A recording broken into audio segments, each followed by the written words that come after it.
The gun was already in her hand when August Langston walked through the door of the Copper Creek assay office, and the look in Matilda Donnelly's green eyes told him she had made up her mind about him before he ever opened his mouth. "Get out," she said. Her voice was steady as a surveyor's level. No trembling, no hesitation, no courtesy offered to soften the edge of it. The Colt single-action Army revolver she held was aimed at the center of his chest with the practiced ease of someone who had done this before and had never once felt sorry about it afterward. August raised both hands slowly, palms open, fingers spread. He was a tall man, 6 feet and 2 inches of lean, trail-hardened muscle under a worn canvas duster that had seen 3 territories and twice as many seasons. His jaw was rough with 2 days of dark stubble. His hat was pulled low enough to shade eyes the color of river stone, gray-green and unreadable in the afternoon light pouring through the single window. "I'm not here to cause trouble," he said. "That is exactly what every man who causes trouble says when he walks through a door," Matilda replied. "August Langston, I know who you are, I know what you've done. And I am telling you now, with this revolver pointed directly at your heart, that you have approximately 5 seconds to turn yourself around and walk back to whatever hell you rode in from." He did not move. The air between them crackled with something that was not entirely just the tension of a standoff. It was the particular electricity of 2 people recognizing that the other one was dangerous in ways they had not fully accounted for yet. "You've heard wrong things," August said quietly. "I've heard the truth," she shot back. 3 men dead in Laramie. A bank in Casper that got robbed clean while you were supposedly the only one who knew the combination to that safe. A woman in Cheyenne who lost everything she owned because she trusted you. She did not waver. Shall I continue? Those stories are lies, every last one of them. Matilda Donnelly had heard men lie before. She had heard them lie prettily and lie desperately and lie with such conviction that she had almost believed them. She was 28 years old and she had built this assay office with her own 2 hands and her own carefully earned reputation. And she had done it entirely without trusting a single man who came to her with a reputation already attached to his name like a brand burned into hide. August Langston had the worst reputation in 3 territories. That was the truth she had carried into this room. What she would discover within the hour would shatter everything she thought she knew. But that discovery was still coming. The story of how they arrived at this moment, at this gunpoint standoff in a dusty assay office in the town of Copper Creek, Nevada Territory, in the summer of 1884, began 4 days earlier, with a letter that should never have been written and a secret that had been buried so deep that the wrong man had been carrying it for 3 years. Copper Creek was the kind of town that had grown up fast and mean around the discovery of silver ore in 1879.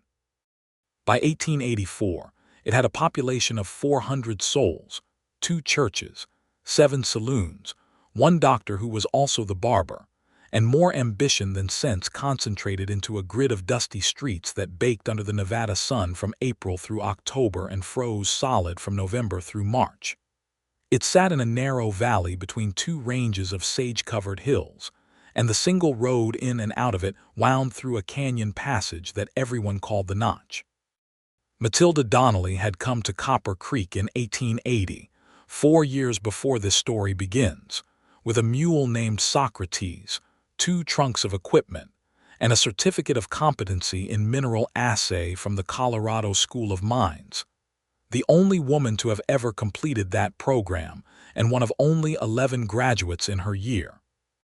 She had grown up in Denver with a father who was a metallurgist and a mother who had taught school, and she had inherited from the one a precision of analytical thought, and from the other a belief that knowledge was the only currency that could never be stolen from you. She had set up the Donnelly Assay Office in a building at the end of Main Street that had previously been used to store feed grain, and she had spent 3 weeks cleaning it, reinforcing the floor joists, installing a proper cast-iron assay furnace, and setting up her balance scales with a delicacy that bordered on ceremony. The miners of Copper Creek had looked at her with the full spectrum of male reactions: skepticism, dismissal, contempt, curiosity, and in a few cases, genuine respect. And she had answered every one of those reactions with the only argument she considered valid, which was the accuracy of her work. Within 6 months, Matilda Donnelly was the most trusted assayer in Copper Creek. Within a year, she was the most trusted assayer in the county. She could look at a raw ore sample and give you a preliminary estimate of its silver content before she even ran it through the furnace, and her estimates were accurate to within 2%.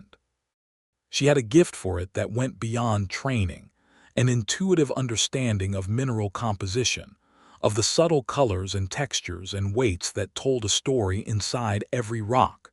She also had a particular talent that had nothing to do with minerals. She was one of the finest rifle shots in the Nevada Territory. Not one of the finest women, one of the finest people, full stop. Her father had taught her to shoot at age 9, and she had spent the next 19 years refining a skill that combined her natural steadiness of hand with the same analytical precision she brought to her assay work. She understood ballistics the way she understood metallurgy, as a system of forces and variables that could be calculated and controlled. Wind direction, distance, elevation, the particular characteristics of a given firearm. She kept a Winchester Model 1876 behind the counter of her assay office, and she was not sentimental about using it. She had needed it twice in 4 years. Both times the matter had been resolved without a shot being fired, because the men who came with threatening intentions had looked into her eyes over the barrel of that rifle and understood, with the clarity that only genuine danger can produce, that she was not performing. So when the letter arrived on a Tuesday morning in July of 1884, she read it twice and then sat very still for a long time, staring at the wall. The letter was from a man named Cornelius Fitch, who described himself as a mining speculator out of San Francisco. He was offering to purchase her assay business for a sum that was $1,500 more than it was worth at its most generous valuation. He wanted her answer within 2 weeks. He wanted her to keep the offer confidential. He gave a post office address in Reno. Matilda had been in the territory long enough to understand what this kind of offer usually meant. Someone wanted her out of the way. The question was why, and the answer to that question required knowing what was valuable enough in Copper Creek right now to justify paying $1,500 above market price, just to remove the most accurate assayer in the county from the equation. She spent the next 2 days being very quiet and very observant, which was a combination she had found over the years to be considerably more effective than being loud and demanding. She listened to conversations in the street outside her office door. She watched which miners were coming in with samples and which ones had suddenly stopped. She noticed that 3 of the largest active claims on the eastern ridge, claims owned by a man named Horace Belmont who had arrived in Copper Creek only 8 months ago, had gone suddenly quiet in a way that did not match the ore reports she had processed for them over the previous quarter. By Thursday evening, she had formed a theory. By Friday morning, she had confirmed enough of it to be certain. Someone was salting the Eastern Ridge claims, planting high-grade ore samples in low-grade deposits to inflate the apparent value of the claims before selling them. It was fraud on a scale that would wipe out whoever bought those claims, and whoever was running the scheme needed an assayer who could be bought or intimidated or removed, because Matilda Donnelly could not be fooled. She was sitting with this knowledge on Friday afternoon, deciding what to do with it, when the man who would complicate everything walked into her office. His name, she already knew, was August Langston. His reputation preceded him the way a thunderstorm precedes itself with distant lightning. You could feel the disturbance in the air before it arrived. 3 years ago, he had been the lead investigator for the Rocky Mountain Detective Agency, one of those private law enforcement operations that had sprung up across the West to fill the gaps left by underfunded marshals and corrupt local sheriffs. He had been good at it, by all accounts. And then something had gone wrong in Laramie, badly wrong, and men had died, and money had disappeared, and August Langston's name had become synonymous with betrayal. The story that had traveled through every saloon and bunkhouse between Colorado and California was that he had sold out his own operation, that he had taken a bribe from the very criminal organization he had been hired to bring down, that the 3 men who died in Laramie had died because he told the enemy where they would be. He had never been convicted in a court of law, that was always noted, but the law of reputation in the frontier West did not require a conviction. It required only that enough people told the same story with enough conviction. Matilda had heard the story in 4 different versions from 4 different sources, all of them arriving at the same conclusion. August Langston was a man who sold people out, a man who could not be trusted, a man whose handsome face and calm demeanor were a mask over something rotten. So when he walked through her door, she already had the revolver in her hand. She had actually taken it out of the desk drawer 20 minutes earlier, when she had seen him ride into town from her window, and recognized the description she had been given of him, the tall frame, the worn duster, the particular way he carried himself that suggested he was always calculating the distance between himself and the nearest exit. "You've heard wrong things," he said again, and she watched his face. The thing about Matilda Donnelly was that she was extraordinary at reading oars, but she was also, after 28 years of a life that had not been kind about requiring her to distinguish truth from deception, very good at reading faces. It was not infallible.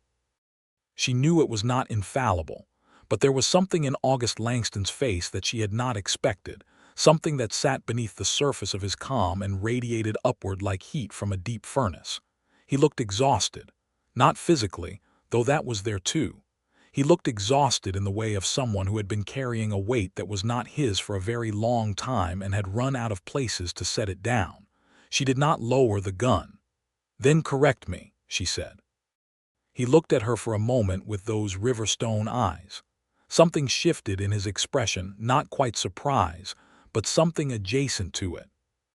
As if he had not expected her to offer the possibility, however narrowly. "It's a long story," he said. "I have time," she said. "The gun doesn't particularly. My arm gets tired after about 5 minutes. Something happened at the corner of his mouth, not a smile, not quite, but the ghost of one. You're pointing a .45 caliber revolver with one hand and you're not shaking," he said. "Your arm is fine. That's observation. I'm observant." "So am I," she said. "Which is why I want you to talk fast." He did. He pulled out a wooden chair without asking permission, placed it in the center of the room at a respectful distance from her desk, and sat down with his hands still visible on his knees. He was careful about it in a way that suggested long practice at making himself appear non-threatening, and she noted that too, filed it away. He told her his story in the flat, economical language of a man who had stopped expecting to be believed. 3 years ago, he had been investigating a theft and fraud operation based in Laramie that was connected to a larger network operating out of Denver. His operation had been compromised. Someone inside the Rocky Mountain Detective Agency had been feeding information to the other side. When the trap was sprung, 3 of his colleagues had been killed in the ambush that followed. August had survived because he had not been where he was supposed to be. He had received an anonymous tip 40 minutes before the ambush that had told him to move. He had gone to verify the tip instead of returning to his post, and by the time he got back, it was over. "That sounds like the tip saved your life," Matilda said.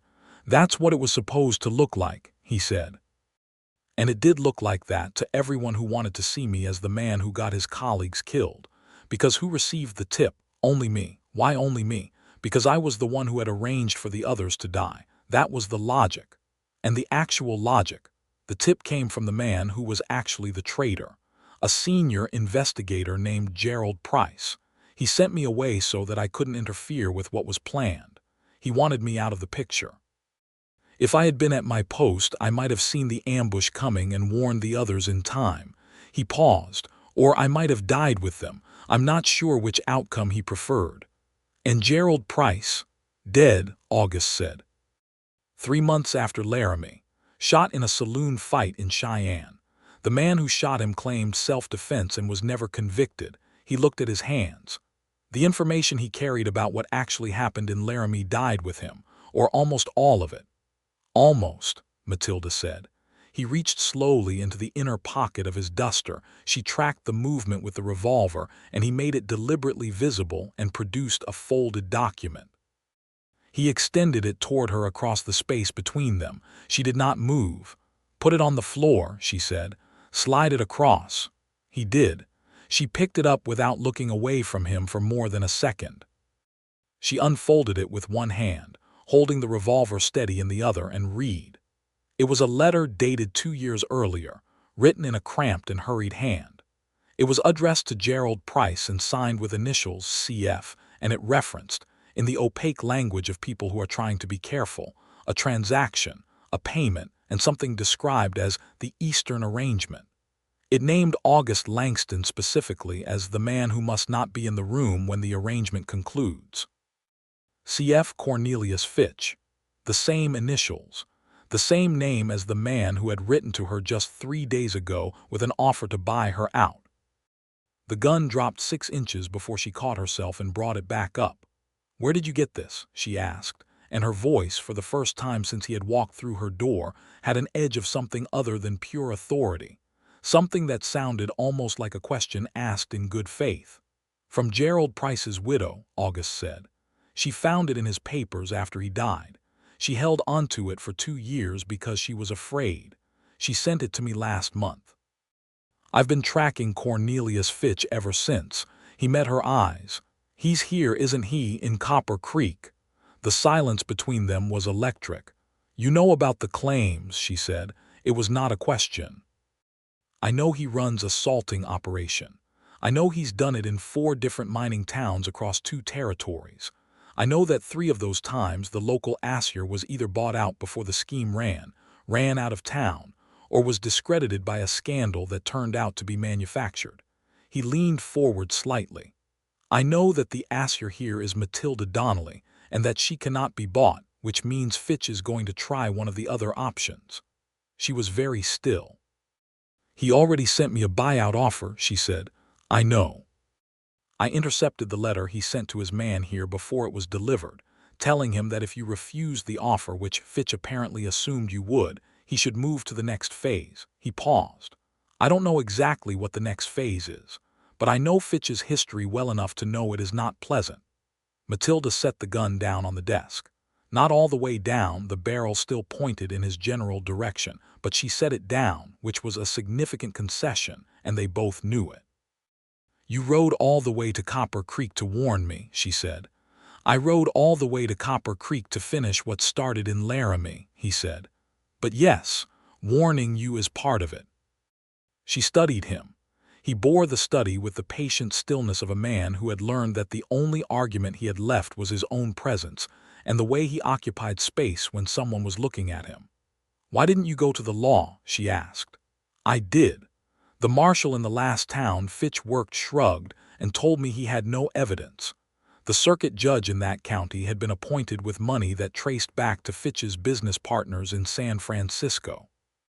The law in these territories is not reliably on the right side of things." He said it without bitterness, as a statement of empirical fact. "I have 1 letter and a dead man's connections. That's not enough to arrest him. But it might be enough to expose him if the right person helps me. And the right person is me," she said. "You're the most accurate assayer in the Nevada territory," he said.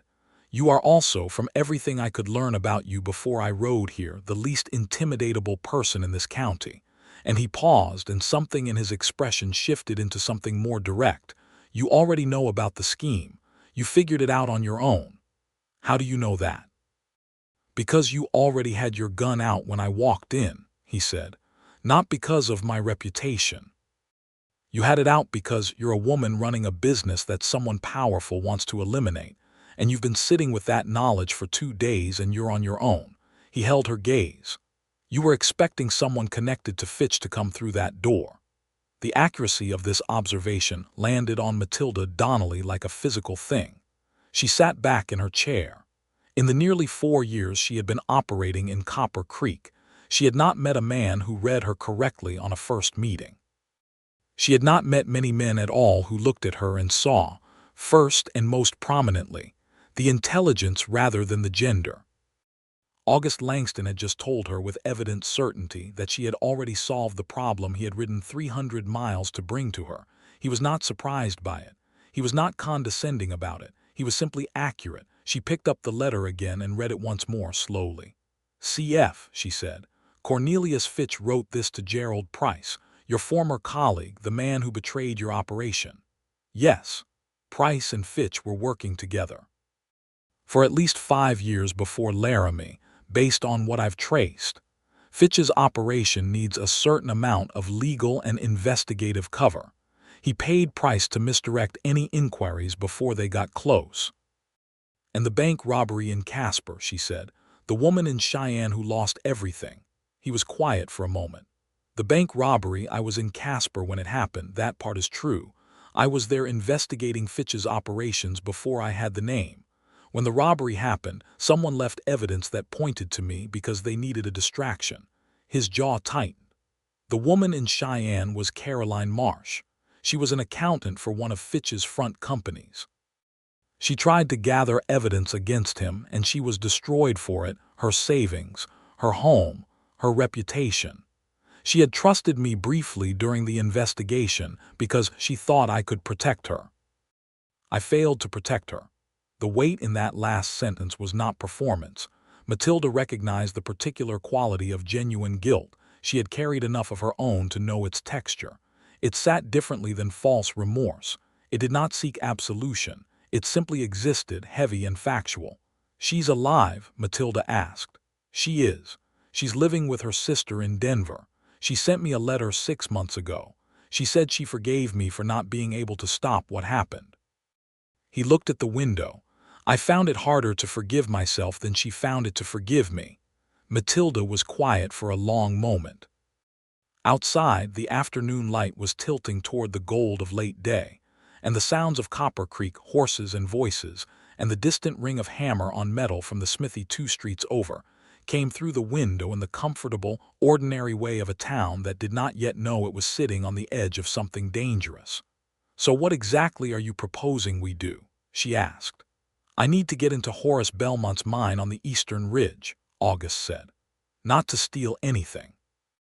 To take legitimate ore samples from the primary seam, samples that Belmont can't have touched, from a location I choose and you witness. Then I need those samples assayed by you, properly documented, with your name and credentials on the results. If the ore from the primary seam is as low grade as I believe it is, and if it contradicts the samples Belmont has been bringing you—" "He hasn't been bringing me samples," Matilda said. "He stopped 3 weeks ago. He was using me up until then, but I noticed the grade of the ore he was presenting was inconsistently high for that part of the ridge. When I started asking detailed questions about the extraction location, he suddenly found a reason to take his business to an assayer in Reno." August looked at her steadily. "You'd already noticed." "I'd already noticed. And I have the records to prove it, every sample Belmont brought me, every result, every location he claimed, and the inconsistencies in his reported extraction sites." She opened the top drawer of her desk and produced a ledger, bound in brown leather, that she placed on the desk between them. 4 months of documentation. He stared at the ledger for a long, still moment. Then he looked up at her face, and the expression on his was something she had not yet seen there. It was not just surprise, though surprise was part of it. It was something deeper, the particular look of a person who has been carrying a problem alone for a very long time and has suddenly encountered another mind that not only understands the problem but has been solving it independently and better. "You've already been building the case," he said. "I've been building the case," she agreed. "Why haven't you gone to the marshal?" She gave him a look that contained about 4 years of frontier experience packed into a single expression. "Because the marshal here is a man named Bert Cowley, who has been taking free drinks at the Silver Spur Saloon. which Horace Belmont owns. Because the circuit judge for this district is appointed by a territorial governor who had his last campaign funded by San Francisco mining interests. Because I am a woman running an assay office in a silver mining town, and the moment I make an accusation like this in public without ironclad evidence, the men who need it not to be true will find ways to make my business and my life very difficult very fast. She met his eyes. So I have been patient. I have been gathering evidence. And I have been waiting for an opening. I'm your opening, he said. You might be, she said carefully. Or you might be exactly what your reputation says you are. And this is a very sophisticated trap designed to get me to hand over the only evidence I have so that it can be destroyed. He nodded. He nodded slowly and seriously, as if this were the most reasonable possibility in the world and he respected her for stating it. That's a fair concern, he said. What would it take to prove otherwise? She thought. The analytical part of her mind, the same part that looked at ore samples and found the truth hiding in them, was running very fast. Tell me something about the scheme that you could only know if you'd been investigating it from the outside, she said. Something that isn't in the stories about you, something verifiable. He thought for a moment. Belmont isn't Belmont, he said. His real name is Martin Cray. He used the name Belmont in Copper Creek, but he ran the same scheme in a town called Silver Fork, Colorado, 4 years ago under the name Harrison Webb. I have a wanted circular from Silver Fork. The description matches perfectly. Silver Fork posted it after the buyers of the salted claims filed a complaint, but by then Webb had already moved on. He reached into his duster again. I have the circular. She took it. She read it. Martin Cray, also known as Harrison Webb, wanted for fraud in Silver Fork, Colorado. Height, build, coloring. She had met Horace Belmont twice and the description was perfect. Something inside Matilda Donnelly, a very old and very carefully maintained wall, developed a crack. She did not let it show, but it was there. All right, she said. Let's talk about how we do this. What followed was not a quick conversation. They sat in the assay office as the afternoon light burned down to orange and then to the cool purple of early evening, with a lamp lit between them on the desk, and they built a plan. It was not a simple plan, because the problem was not simple. Fitch was in Reno, but his local operation was Belmont, or rather Cray, plus at least 2 other men who had been working the ridge and transporting the salted samples. There was a buyer waiting in San Francisco, a consortium of investors who had already been shown preliminary reports and were ready to move. The whole scheme was poised to conclude within 10 days. They needed 2 things. They needed ore samples from the true primary seam in Belmont's Eastern Ridge claims, taken and documented in a way that could not be challenged. And they needed a way to present those samples and Matilda's documentation to a legal authority that was not compromised by Fitch's network. There's a federal land agent in Carson City, Matilda said. A man named Thomas Carveth. He came through Copper Creek 18 months ago to review the claim registrations, and he was thorough and honest. I spent 3 hours with him going over the paperwork, and he didn't try once to get me to sign off on anything that wasn't strictly accurate. She paused. He would have authority over fraudulent claims because the claims are registered on federal land. Carveth, August said. He filed it away with the same efficiency she used. Can you get a message to him without Carveth knowing it came from you? Why without me knowing? Because if Carveth is clean, which he sounds like he is, and he gets a message from you, he'll come. But if anyone connected to Fitch is watching the telegraph office, and someone will be, then the moment you send that message, the clock starts running. We need the samples before that clock starts. She considered this. You're right, she said. The telegraph office is run by a young man named Ira Pine who is nightly loyal to whoever bought him his last meal.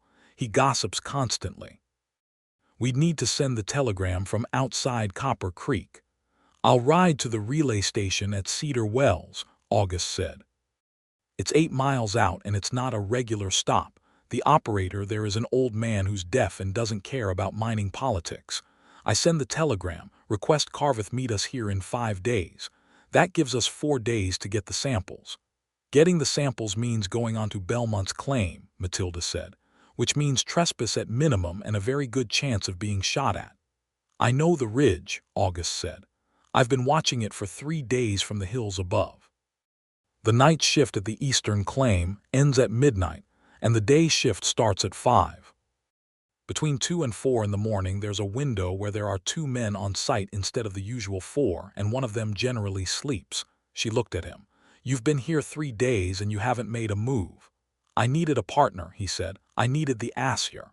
There was a beat of silence. The lamp flame moved in a small draft. You need me specifically, she said. Not just any assayer. I need an assayer whose reputation is unimpeachable, whose documentation will hold up under every challenge Fitch and his lawyers can mount. He looked at her directly. Yes, you specifically. It was a statement of tactical fact.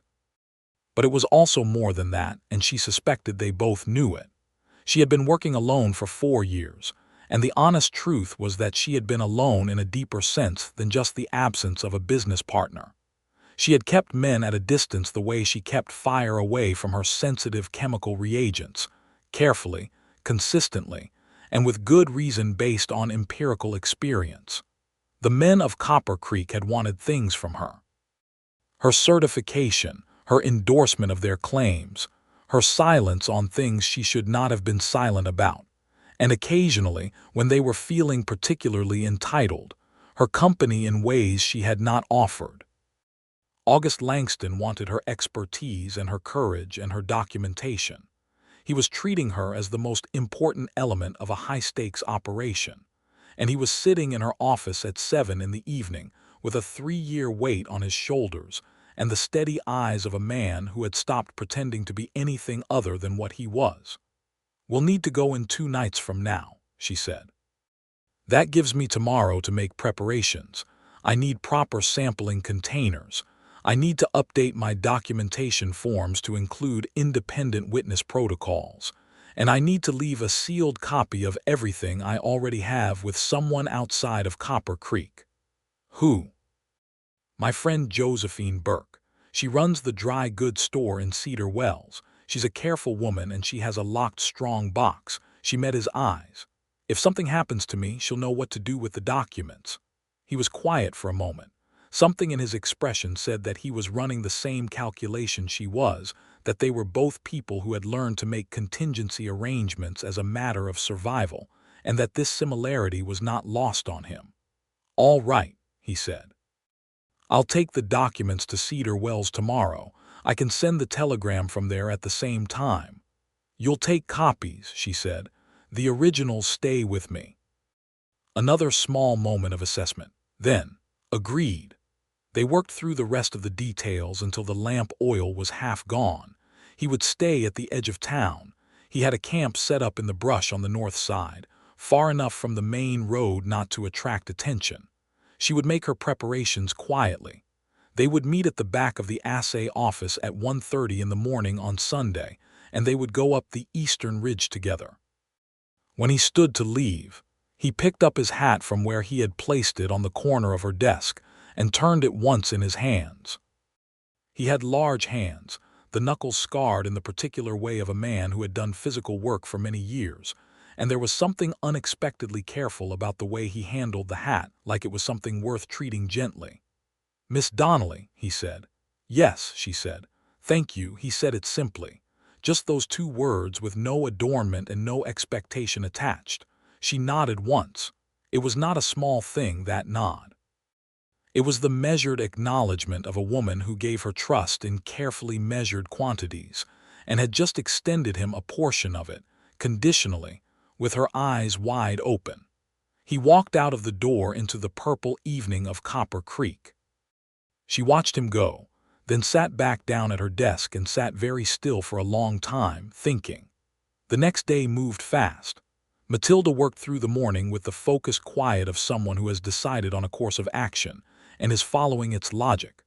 She updated her documentation, packed sampling containers into a leather saddlebag, wrote a detailed summary of her findings, and sealed it in an envelope addressed to Josephine Burke in Cedar Wells. She was professionally calm about all of it, which was the way she handled things she was afraid of. She was not afraid of Belmont or Fitch or any of the violence that might attend what she and August planned to do. She was more complicated afraid than that. She was afraid of the particular feeling that had settled somewhere in the middle of her chest the previous evening, when she had sat across a desk from a man who was supposed to be the most dangerous betrayer in 3 territories, and had instead found herself trusting him with an ease that alarmed her. She had said she would never trust a man with a reputation. She had built that principle out of real experience, a broken engagement at 22, to a man whose reputation as a charming, reliable partner had turned out to be a carefully maintained fiction, and who had, when the fiction collapsed, taken with him 3 years of her time and a portion of her self-confidence that had taken 2 more years to rebuild. She had made a private rule. She would form her own opinions of men based on her own direct observation, and she would be very slow about it, and she would not let the warmth of a man's voice or the particular quality of his eyes override the analytical process she applied to everything else in her life.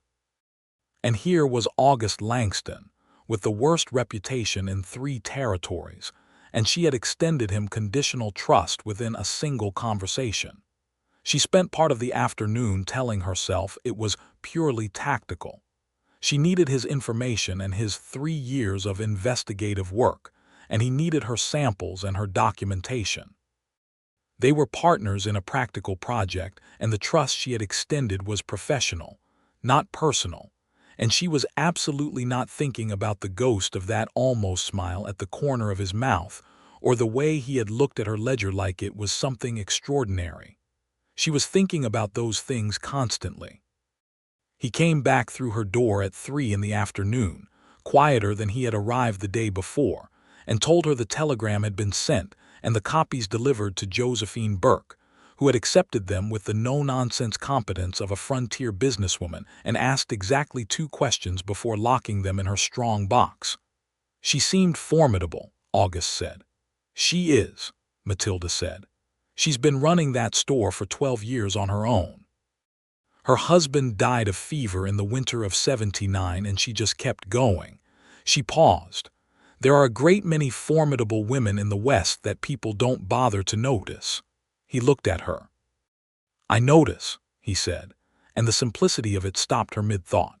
She made him coffee on her small stove because it was mid-afternoon, and the day was warm, and it felt like the right thing to do, and they went over the plan again in the calm, thorough way of 2 people who both understand that the quality of preparation is what separates disaster from success.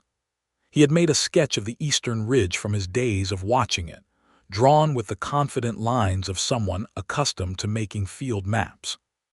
She spread it on the desk and studied it and added 2 corrections based on her own knowledge of the terrain. She had walked that ridge 3 times in her first year in Copper Creek, when she was familiarizing herself with the geography of the surrounding claims. There's a secondary access trail here, she said, pointing. It's overgrown because Belmont's men don't use it, but it gets you to within 40 feet of the primary shaft without crossing the main approach road. We go in that way. He studied her correction. You've walked it. In 1880 and again in 1881. The growth changes, but the path itself is cut into the hillside. It'll still be there. He made the correction on his sketch with the steady hand of a man who genuinely valued better information when it arrived, without ego about the source. They sat together over the map and the coffee for 2 hours, and at the end of it the plan was as solid as it was going to get, and the lamp was lit again, because the afternoon had gone while they were working, and Matilda became aware that this was the longest she had sat with a man in easy, purposeful conversation since she had last visited her family in Denver, 3 years ago. Easy was perhaps the wrong word for it. There was nothing easy about the current between them that kept charging the air every time their hands came close over the map or their eyes met directly for a moment too long. But there was a quality of rightness to the work, a particular satisfaction of two well-calibrated minds running on the same frequency, and she recognized it for what it was even though she was not ready to name it. She named it privately as he rode away that evening. Dangerous. It was a dangerous feeling for a woman who had built her life on independence and precision, to find the company of one particular man so entirely compatible with the version of herself she most valued. 2 nights later, at 1:25 in the morning, she was waiting at the back of the assay office with her saddlebag of sampling equipment, her Winchester rifle slung across her back, and her canvas jacket buttoned against the night cold that rolled down off the Nevada hills like water after midnight.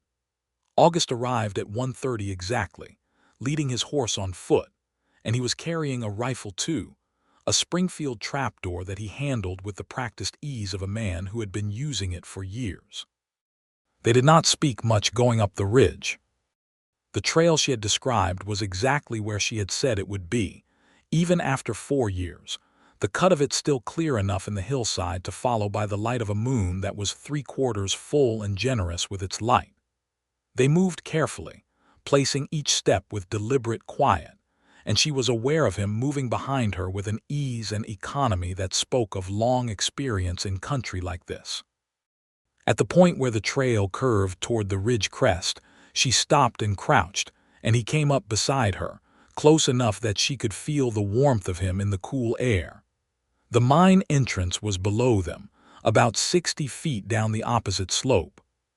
There was a lantern burning on a post near the entrance, and one man was visible, seated on an upturned crate near the entrance. The second man August had mentioned was not visible, which meant he was inside or around the back of the operation shed. They watched for 7 minutes. The seated man did not move much. He sat with the particular slack quality of someone fighting sleep. At the 10-minute mark, he put his head down on his arms. August touched her elbow lightly and gestured. She nodded. They went down the slope in a long angle that kept them in the shadow on the far side of the lantern's reach. She had the sampling containers ready in the saddlebag across her shoulder, each one labeled and sealed with a wax stamp she had brought specifically for this incontrovertible evidence that the seal had not been broken between collection and assay. The shaft entrance was a timber-framed opening in the hillside, barely wider than a man's shoulders.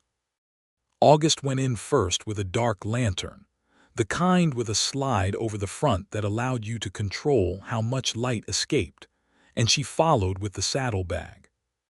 Inside was the familiar cool and mineral smell of a working silver mine, the particular combination of rock dust and damp earth and the faint trace of black powder from recent blasting. The shaft ran straight back about 40 feet before branching. August consulted his sketch in the narrow beam of the dark lantern. Belmont's reported primary seam should be to the left branch, he said, very quietly. Reported, she said, equally quiet. Exactly. They went left. The left branch ran back another 30 feet and then opened into a working face where the ore-bearing rock had been exposed. She took out her first sampling container and a small hammer and began to work. She knew exactly what she was doing here. She had taken thousands of samples in conditions ranging from standing still in a well-lit laboratory to crouching in a muddy creek in the dark. The darkness was manageable. The quality of the rock face was immediately readable to her. She took 6 samples from different points across the working face, each one from well inside the undisturbed rock, not from the surface where a salted sample might have been placed. Each container was sealed and stamped immediately after collection, with August holding the dark lantern and watching with a focus that said he understood the importance of witnessing every step. When she was done, she stood up and looked at him. Even in the limited directed light of the dark lantern, she could see his face, and she said very quietly one word, "Low." "How low?" he said. "Very. This is marginal silver ore at best, the kind of grade that barely pays for its own extraction. It might produce $30 a ton on a good day." She looked back at the working face. "Belmont has been telling investors this seam runs $200 a ton." He was quiet for a moment. In the silence she could hear his breathing and the distant faint sound of the sleeping man outside shifting on his crate. "You can tell that just from looking," he said. She turned back toward him. She was not accustomed to being doubted on this particular question, and her expression said so clearly. Then she looked at his face more carefully and saw that he was not doubting. He was genuinely, openly impressed. He was looking at her with an expression that was entirely unguarded, as if the defenses he carried, the layers of wariness and careful distance that a man carries after 3 years of being publicly mistrusted, had simply dropped away for a moment. "Yes," she said simply. "I can tell. The color of the host rock, the density, the way the mineralization presents at the face. I've been doing this for 8 years. You develop an eye. I believe you," he said. It came out with a weight behind it that made her understand he was not just talking about the ore assessment. They moved back through the shaft, up the slope, back onto the overgrown trail. They reached the crest without incident and made their way down toward the town in the quiet of the late Nevada night, the moon high and clear, the sage smell of the hills around them. She was acutely aware of the samples in her saddlebag, the small, wax-sealed containers that represented 4 days of preparation, and a 3-year weight that August had been carrying and was now, perhaps, close to setting down.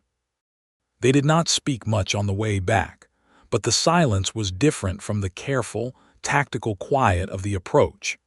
It was the comfortable silence of two people who had done something difficult together and come out the other side of it in one piece.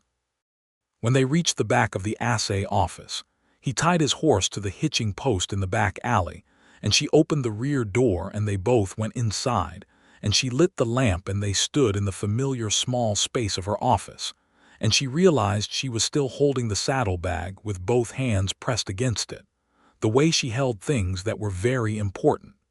She set it down carefully on the workbench beside the furnace. She looked at him. "I'll start the assay at first light," she said. "The results will take 4 to 6 hours for a complete analysis.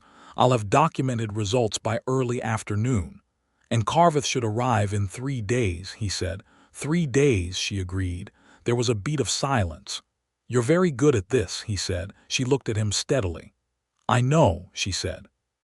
And then, because she was tired and the night had been long and the weight of the last 4 days was sitting on both of them, and because she was a woman who had learned to be honest with herself about the things that mattered, she said, "I owe you an apology." He looked surprised. Genuinely surprised, the Riverstone eyes went wider for a moment. "For what?" "For believing the reputation without the evidence," she said. "I did exactly what I tell myself I don't do. I took a collection of stories told by interested parties as established fact. I had a gun pointed at you before I heard a word out of your mouth." She paused. "That's not the kind of thinking I value in myself." "You were right to be cautious," he said. "You had real reasons for it." "I had good tactical reasons for the gun. The prior judgment about who you were was just inherited from other people's stories." She looked at the lamp flame. "I make my own assessments. I should have done that from the start."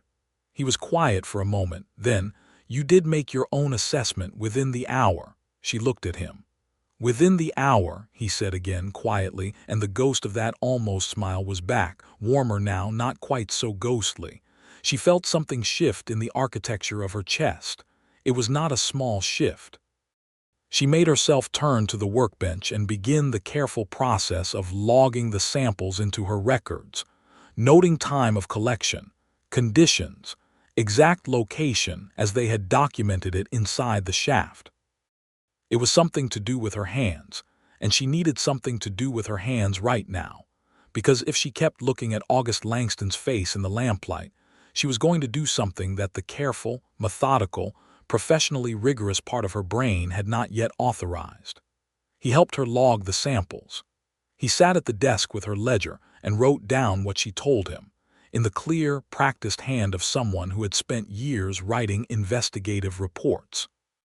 They worked together for an hour, and when the logging was done, the lamp was burning low, and the sky outside the east-facing window was beginning to show the first subtle lightening that preceded the true dawn. "You should go," she said. "You don't want to be seen coming out of my office at this hour." "Your reputation," he said. "My reputation is just fine," she said, with a slight edge that was not quite irritation. It was more like the particular tone of a woman who has spent years defending the legitimacy of her professional life from the insinuations of people who thought her gender was more relevant than her work. "But it would be useful for the next 3 days if there's no public connection between us. Fitch has eyes here, and I'd rather he not see us together until we're ready to move." "Right," he said. He stood and picked up his hat. He started toward the back door. "August," she said. He turned. She looked at him in the low light, his tall frame in the worn duster, the shadow of 2 days' stubble on his jaw, and said, "Thank you for riding here for what it cost you." She meant the 3 years of it, the weight of it, all the things behind the simple tactical fact of his arrival in Copper Creek. He looked at her for a long, still moment. Something in his face was very open. Whatever the walls were made of, they were down. "Thank you for listening," he said. "Most people didn't." He went out the back door into the early morning dark, and she stood at the workbench and took a very careful breath, and then turned to her assay furnace and began to prepare for the day's work. The assay results, completed that afternoon, were exactly what she had told him in the dark of the mine shaft. The ore from the primary seam at the eastern ridge produced $31 per ton at the most optimistic calculation.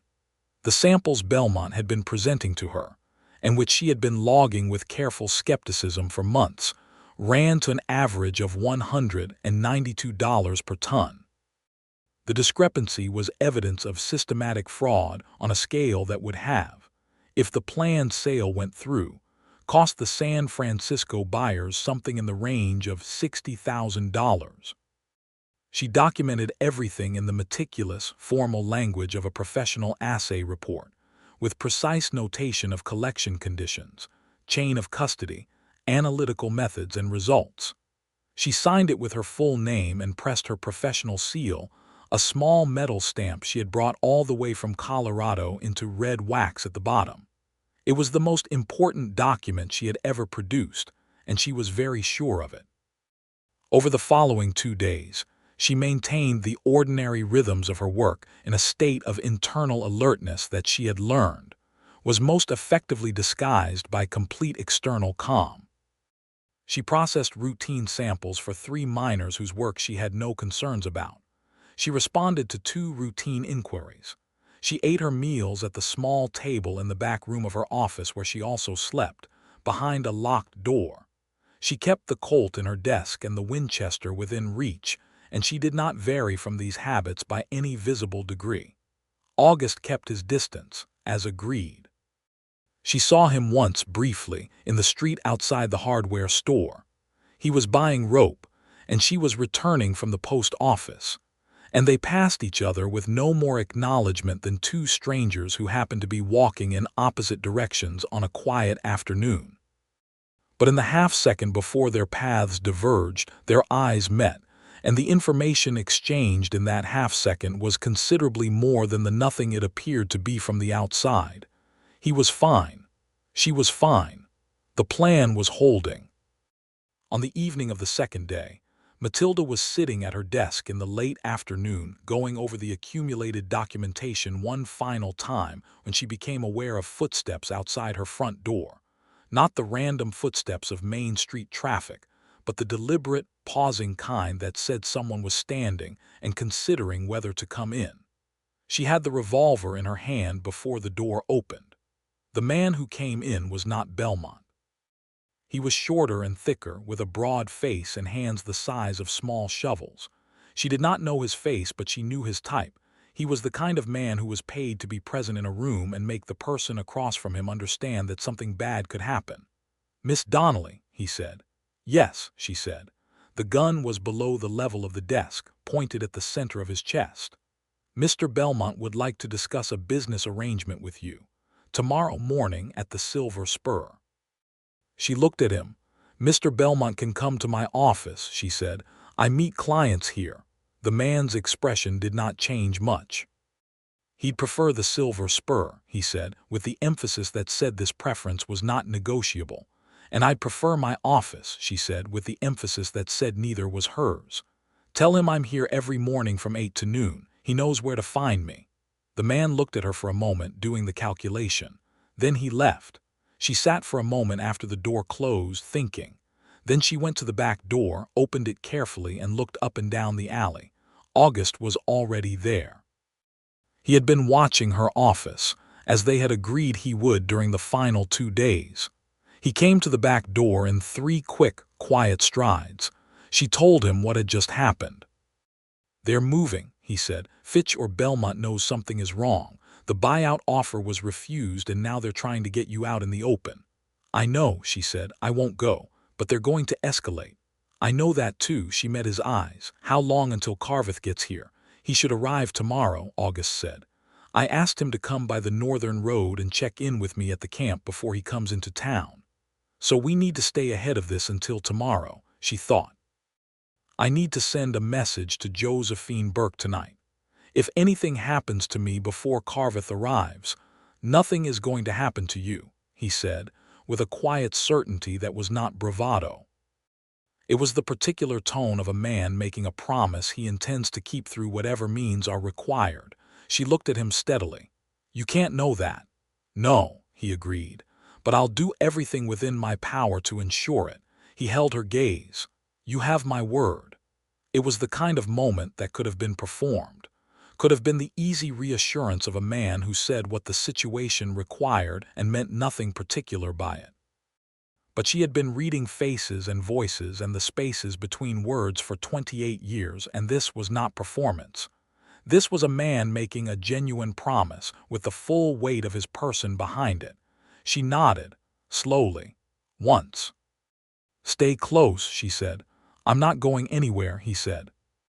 They stood in the back doorway for a moment with the cool evening air around them, and the sounds of Copper Creek going about its business on the other side of the building.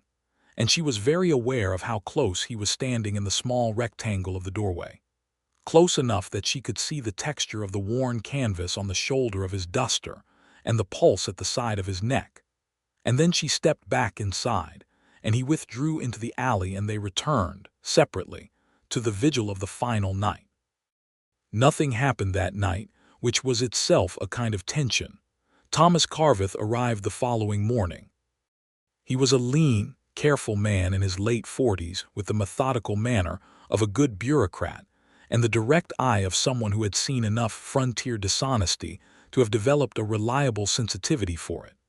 He met August at the camp on the northern edge of town before dawn, and August brought him to the assay office through the back alley an hour after sunup.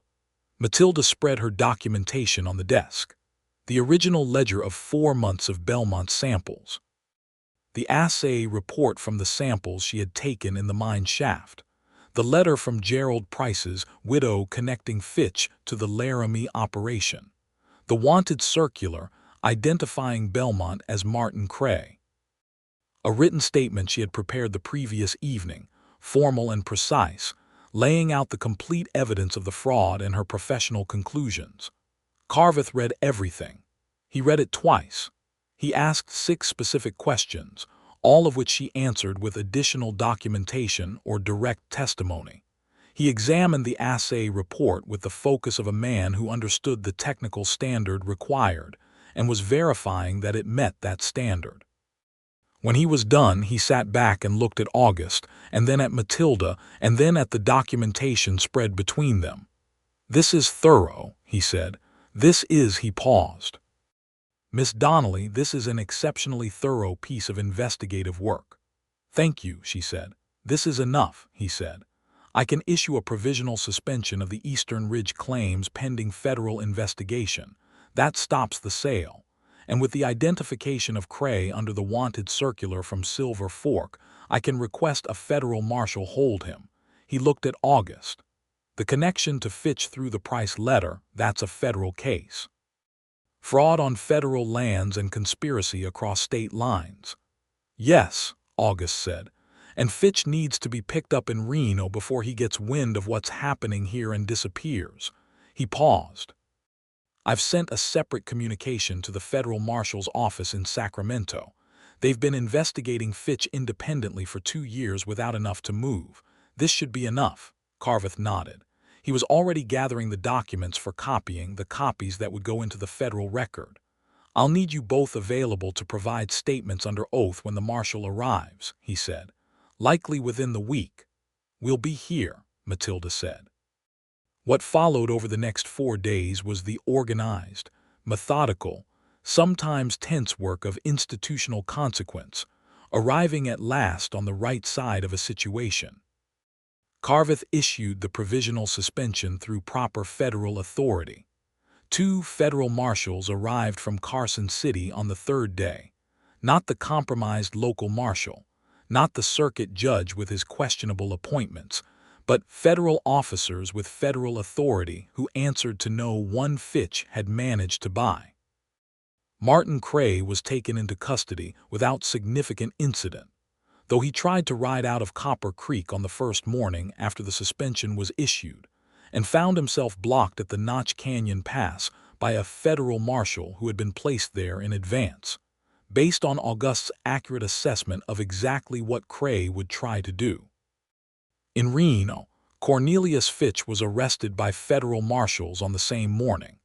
He had been at his hotel when they arrived, apparently unaware that events in Copper Creek had moved faster than he had calculated, and he was taken into custody with the evidence of the letter and the documentation Matilda had assembled, making the federal case against him more than sufficient for arraignment.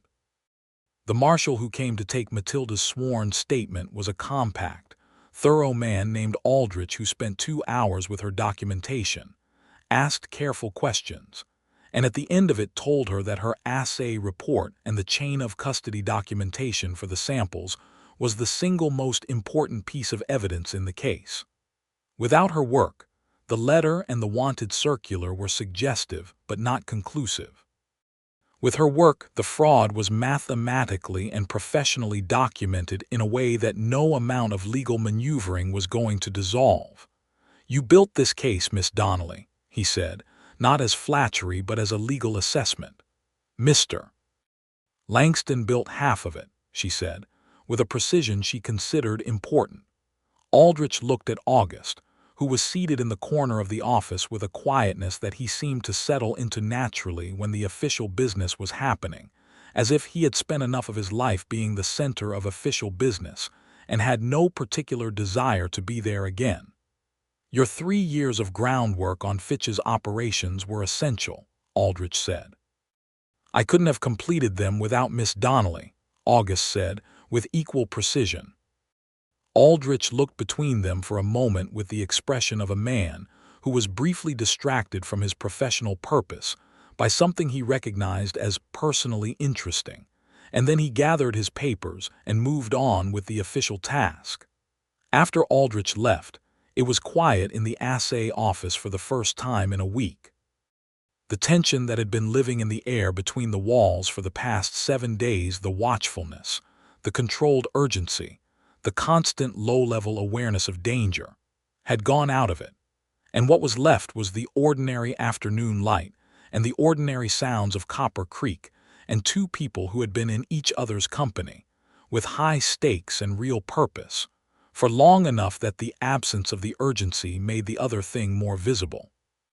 Matilda was standing at the workbench, putting her sampling equipment back in its proper places, the hammers, the steel cylinders, the balance weights, with the habitual neatness of someone who keeps their tools in order as a matter of principle. August was sitting in the wooden chair, the same one he had pulled into the center of the room on that first afternoon, and he was watching her. She was aware of being watched. She had been aware of it all week. In the peripheral cataloging way she was aware of most things, and she had been filing the awareness away under not relevant to the immediate task, which was a filing system that had served her very well for 4 years and was currently failing comprehensively. "What happens now?" she said, not quite a question. "The federal case proceeds," he said. "It'll take months, probably. There'll be depositions. They may need you to travel to Sacramento for the trial." "I know that," she said. "I meant," she stopped, set down the last of the sampling cylinders, turned around. He was looking at her with those river-stone eyes and the expression she had first seen through the lamplit evening of their second conversation, the unguarded one, the one with the walls down. "I meant what happens with you," she said. "Your reputation." He was quiet for a moment. "It'll take time," he said. "These things always do. Even when the truth comes out, it travels slower than the lie did." She looked at him steadily. "I know, that's not just." There was something fierce in the way she said it, a genuine anger, clean and direct. "No," he agreed. "It's not just." Something moved in his face that was not resignation but something harder-edged than peace, the particular quality of a person who has learned to bear injustice without being destroyed by it, while still knowing, accurately, that it is injustice. "But I've stopped spending my energy on the anger of it. I spent a long time on that and it didn't help anything. What I can do is just," he paused, "keep being what I am. Let the record be what it is." "The record is going to be very clear after this," she said. "Because of your work," he said. "Because of both of ours," she said again with the same precision. He stood up.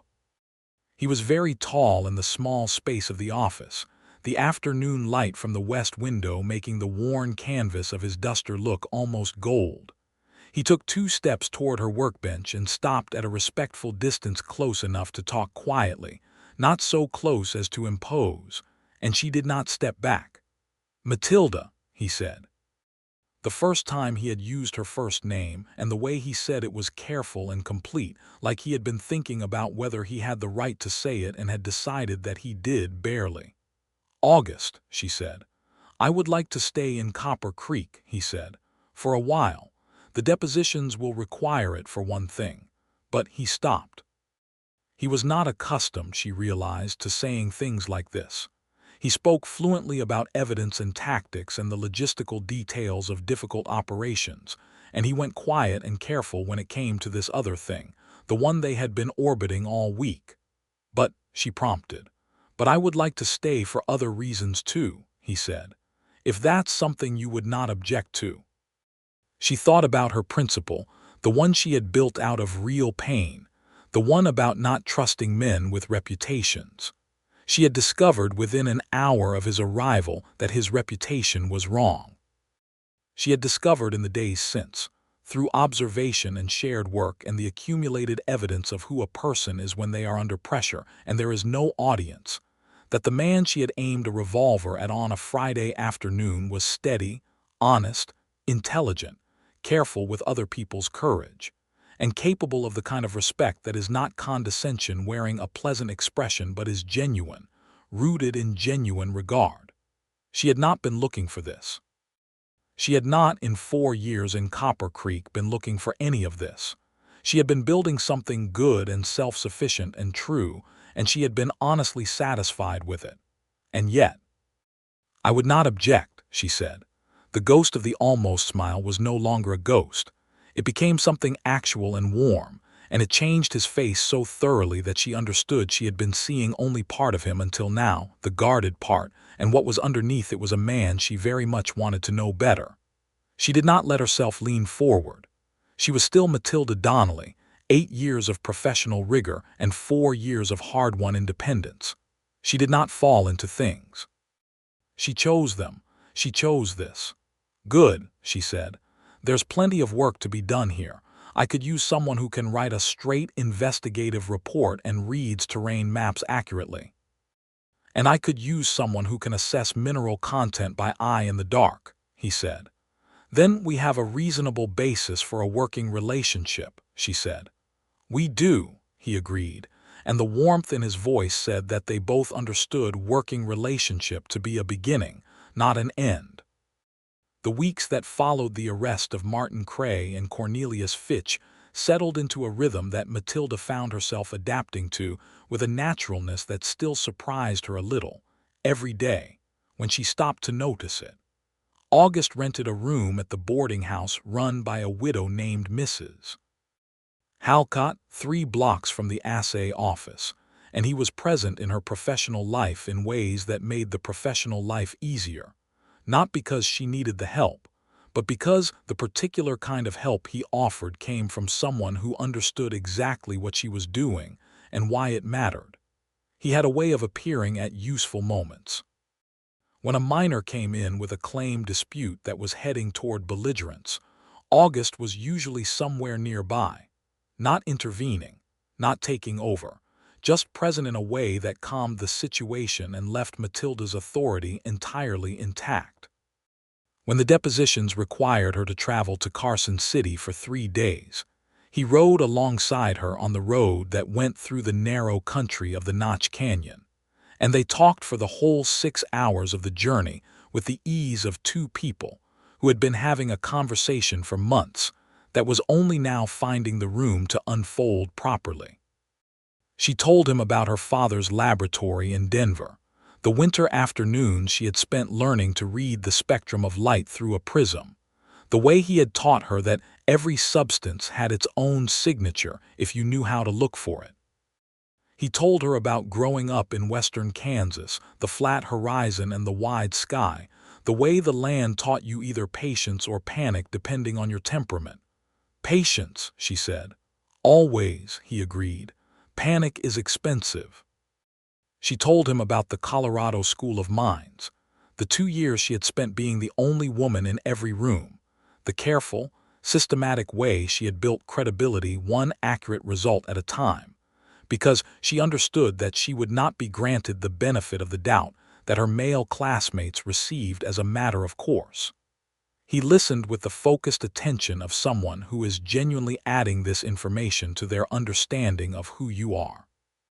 "It made you better than them," he said, "having to prove it constantly. It built something in you that didn't get built in them because they never had to build it." She considered this. "It also cost me things," she said. "Time, energy, the particular kind of ease that people have when they're not constantly monitored." "Yes," he said, "that cost is real. It shouldn't have been necessary." He said it directly, without qualification, without the kind of hedging that said he was trying to seem sympathetic without actually being willing to see the injustice clearly. He saw it clearly. She looked at the road ahead and felt the particular warmth that comes not from flattery, but from being accurately understood by someone who has good values. They made the depositions in Carson City careful, thorough, sworn testimony that added another layer of legal weight to the case against Fitch and Cray.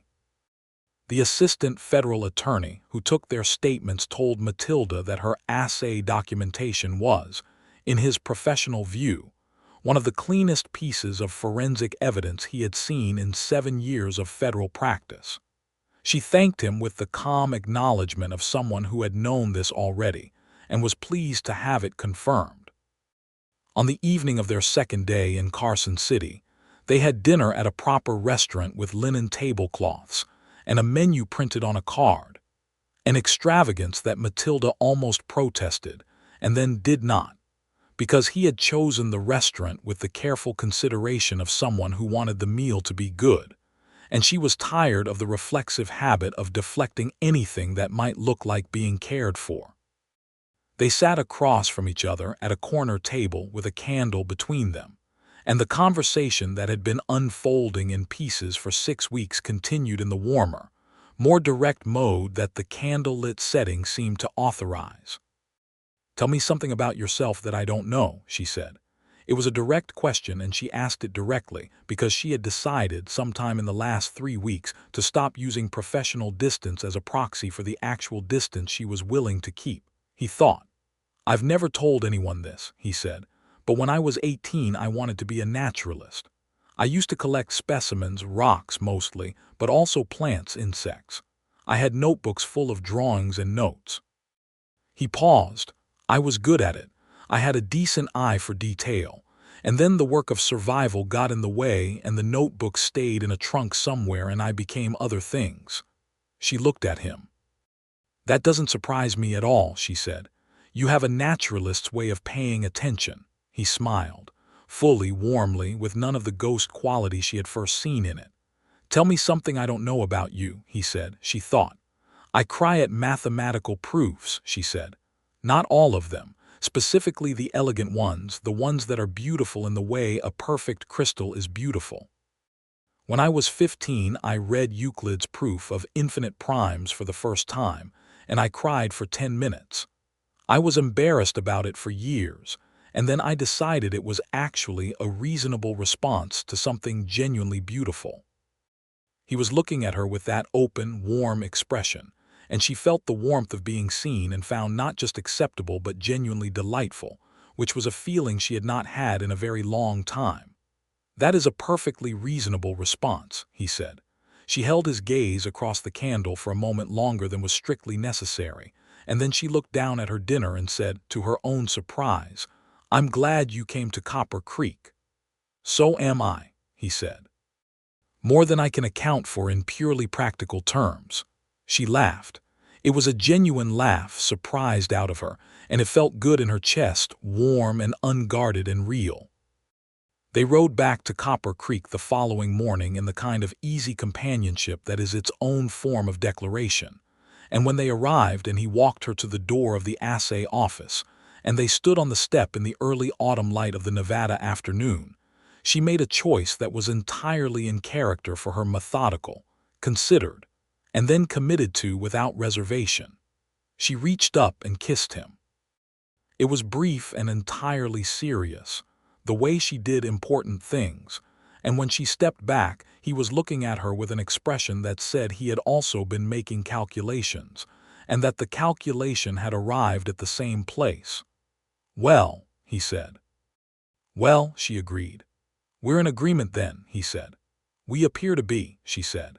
He smiled, and she turned and went inside, and she spent the afternoon assaying ore samples with the focused precision that was her professional self, and underneath it, warm and steady as the furnace in the corner, was the knowledge that she had chosen this particular thing with her full intelligence and her full attention, and it was exactly right. The federal trial of Cornelius Fitch and Martin Cray proceeded through the autumn months, drawing depositions from witnesses across 2 territories, and producing a documentary record that Matilda's assay work sat at the center of like a spine.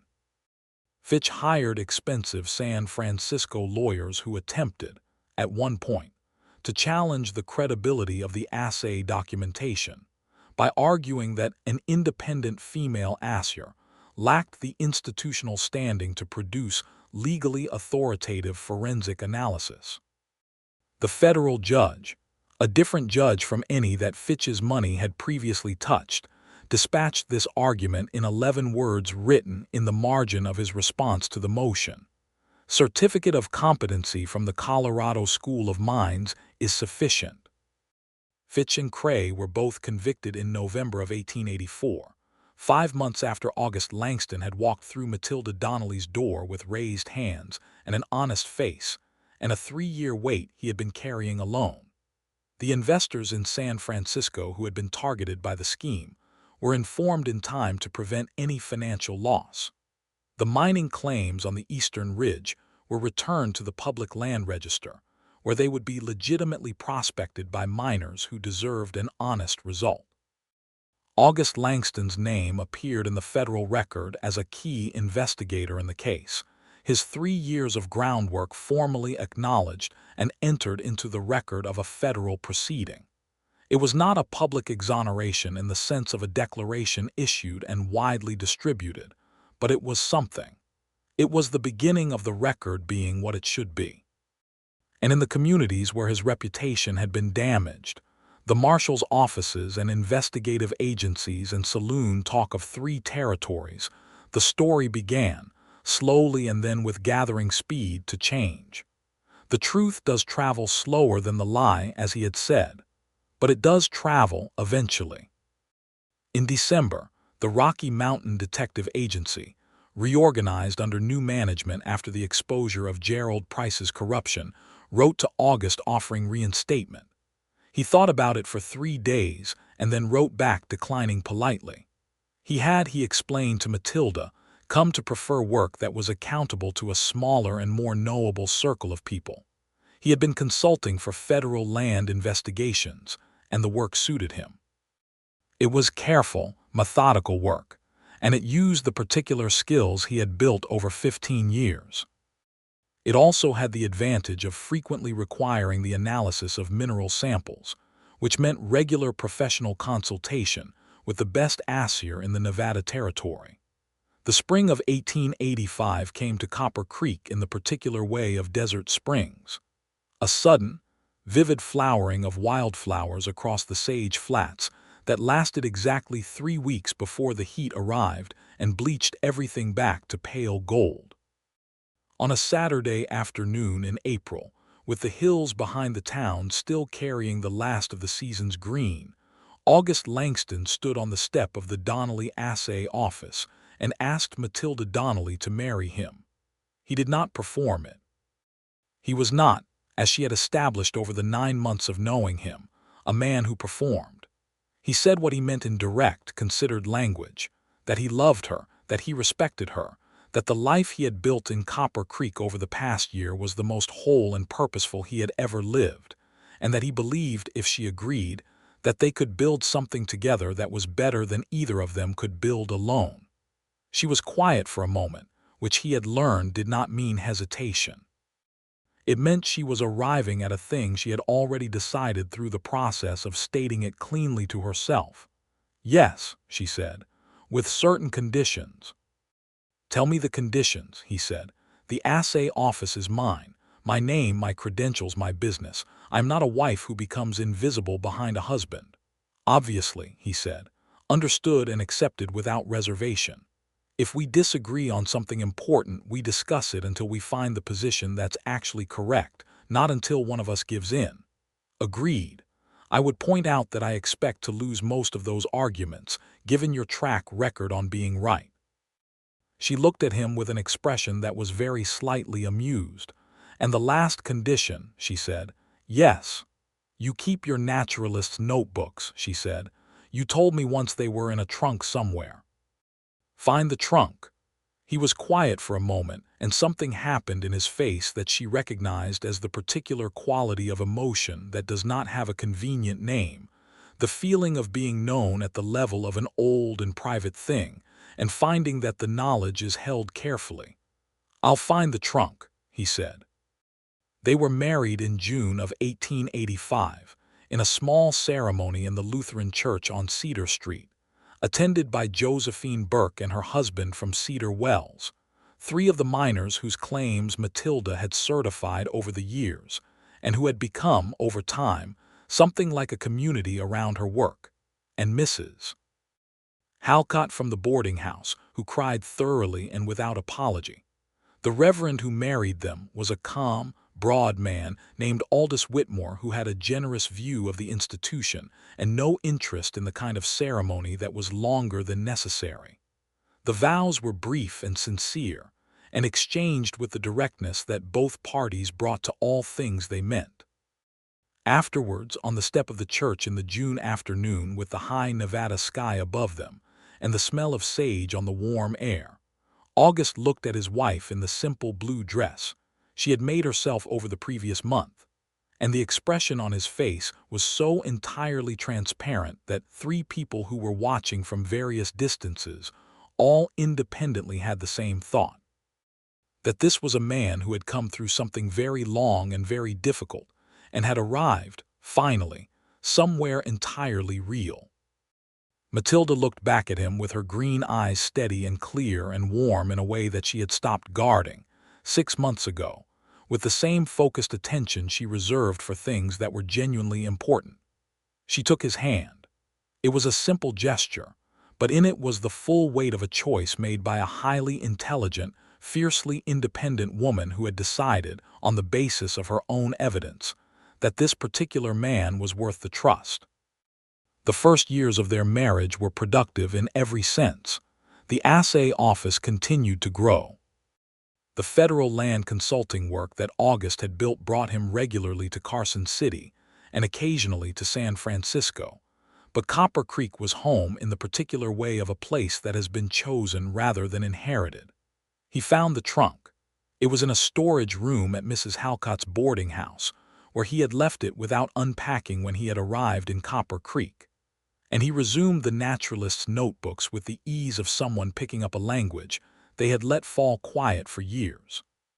He sketched the mineral formations of the eastern hills, the desert plants, the insects that lived their brief, vivid lives in the spring weeks. Matilda would sometimes find him at the kitchen table in the evening with a notebook open and a specimen of ore or quartz beside him, drawing it with the careful precision that had never, in fact, gone anywhere. In the spring of 1886, their son was born. They named him Isaac, which had been August's father's name, and he arrived in the world with a force of opinion about his own preferences that was recognizable in both his parents and suggested an interesting childhood was ahead. He had Matilda's dark red hair and August's riverstone eyes, and he spent his first year being the most carefully observed child in the Nevada Territory, because his mother brought to the project of understanding him the same analytical thoroughness she brought to everything. When Isaac was 2 years old, Matilda discovered she was expecting again, and 18 months after that a daughter arrived dark-eyed and immediately opinionated, whom they named June, for the month of their wedding. And in the winter of 1890, a second son named Thomas was born, named for Thomas Carveth, the federal land agent whose arrival had helped close the trap on Fitch and Cray, and who had become, over the years, something like a family friend.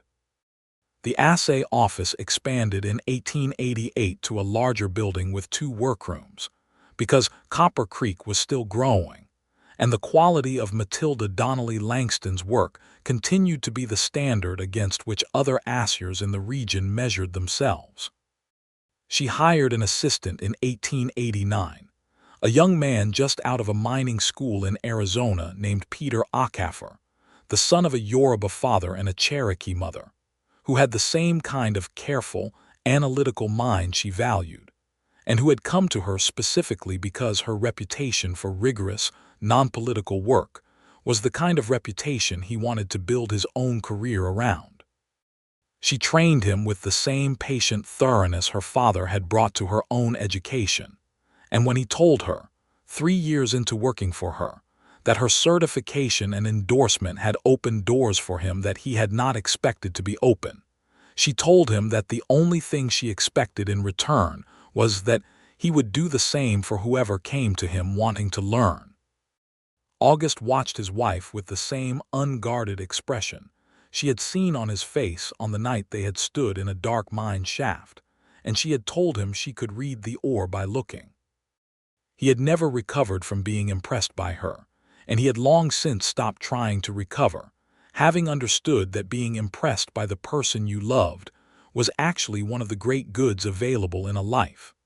They had their disagreements about the expansion of the business, about some of the political questions that crossed their path in the form of territorial governance and the relentless complications of federal land law, about whether the kitchen garden needed a larger irrigation ditch or whether the existing one was adequate, a debate that they conducted for 2 full seasons before agreeing that August's analysis of the water table had been more accurate than her initial assessment, a concession she made in the direct, unqualified way she made all concessions when the evidence warranted it, which was also the way she made all claims.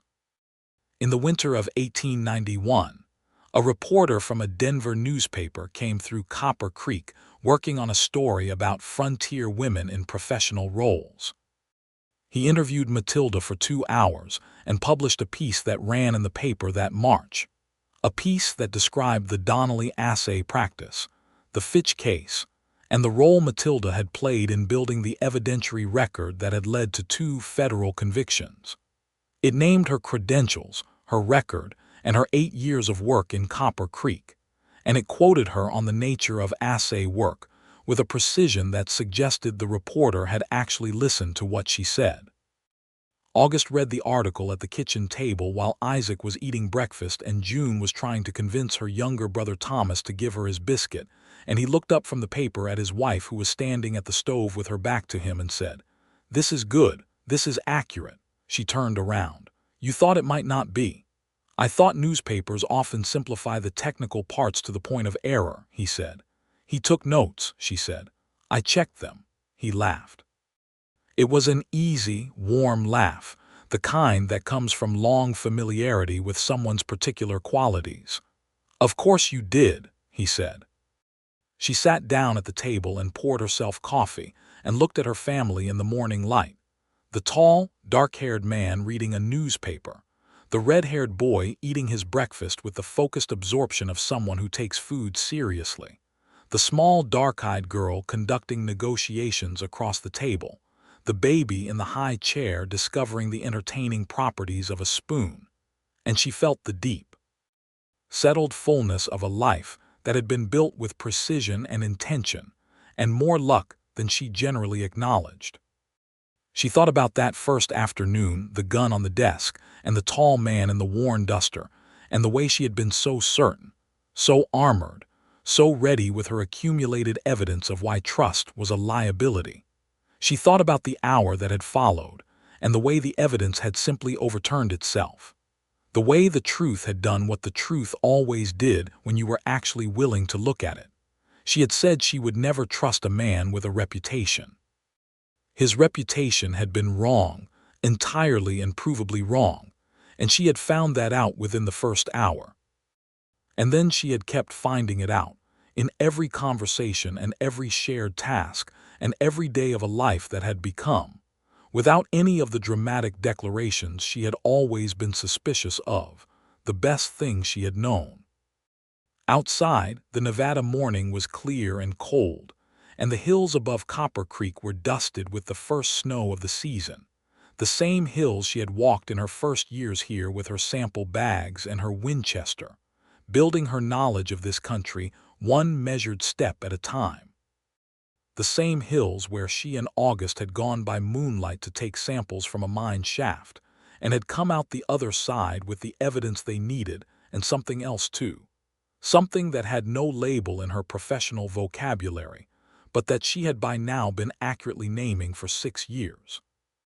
August set down the newspaper and reached across the table and covered her hand with his, the way he did sometimes, easily and without announcement, as if touch were a language they had been fluent in long enough that it required no translation. She turned her hand over and held his. Isaac looked up from his breakfast with the observant eyes of a 6-year-old who was beginning to catalog the world around him with the thoroughness of both his parents. "Are you and Papa holding hands?" he asked. "We are," Matilda said. "Why?" She looked at her son and then at her husband, who was watching her with the warm, open expression she had come to know as his most private and most true. She looked back at Isaac. "Because we like each other," she said, which was simple and complete and, like all the best things she had ever proven, absolutely accurate.